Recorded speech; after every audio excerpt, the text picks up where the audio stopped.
Sometimes I'm really bursting with energy and have loads of things that I can achieve in a day.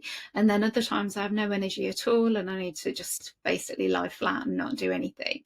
And I have started to work with these energies and use my energy more wisely over the past few years. I've been checking things like my cycle and noticing which days of the month I have more energy and which days of the month I have less energy. Unfortunately, my cycles are not predictable anymore, and so it's not very easy to predict, but it is quite easy for me to notice in my own energy what's happening. So I quite often will notice, oh yes, I'm quite low in energy today, or I'm feeling quite buoyant. And so what I'm trying to do more of in my business and in my life in general is to use energy when it comes, and use energy to match different tasks in my business. And so that might sound a little bit vague. And so what that means in practical terms is, so for those days of the month when I'm feeling really kind of tired and lethargic, so it could be around about new moon time if you follow the month, or it could be like when you're menstruating if you're someone who menstruates. And so I've found that in that time of the month, that's when I'm really good at kind of detail focused, quite systematic, boring work. So that's the time of the month when I do my monthly finances.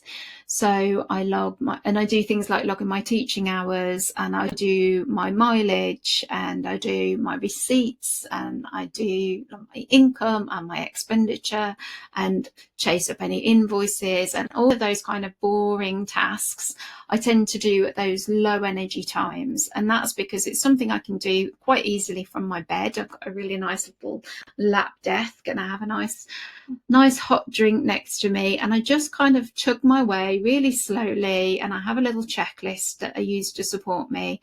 I just tick the jobs off one by one, and that's a really great energy to do that in when I'm feeling quite slow and I don't have much brain potential going on there. But at times when I'm feeling quite creative and imaginative and quite buoyant, that's a good time for me to do planning. And so if I know that I've got a series of lessons coming up to plan for, or a workshop, an adults workshop that's coming up, then I might maximize my kind of creative time for doing some planning for that. And I just try to match it. And I've noticed as well that I have patterns in the day. So I have patterns across the month where I feel slow and lower energy, and times when I'm higher energy, but I also have times in the day. So I've noticed that in the morning I'm quite energized and I can quite good at solving problems and things like that. But in the afternoon I can be quite sluggish and not quite so as imaginative or creative. And so I try and plan my tasks for the day in that way. So if there's something that requires a lot of creative thought or requires a lot of organisation or problem solving in some way, I try and do that in the morning.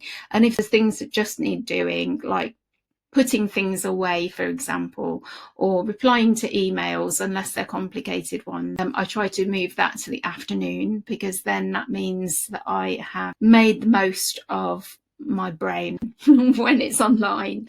And when it's not, I mean, it's obviously not easy to do that all the time. Sometimes things fall on a day when you wish they wouldn't. And all I can say is, when that happens, how can you be kind to yourself?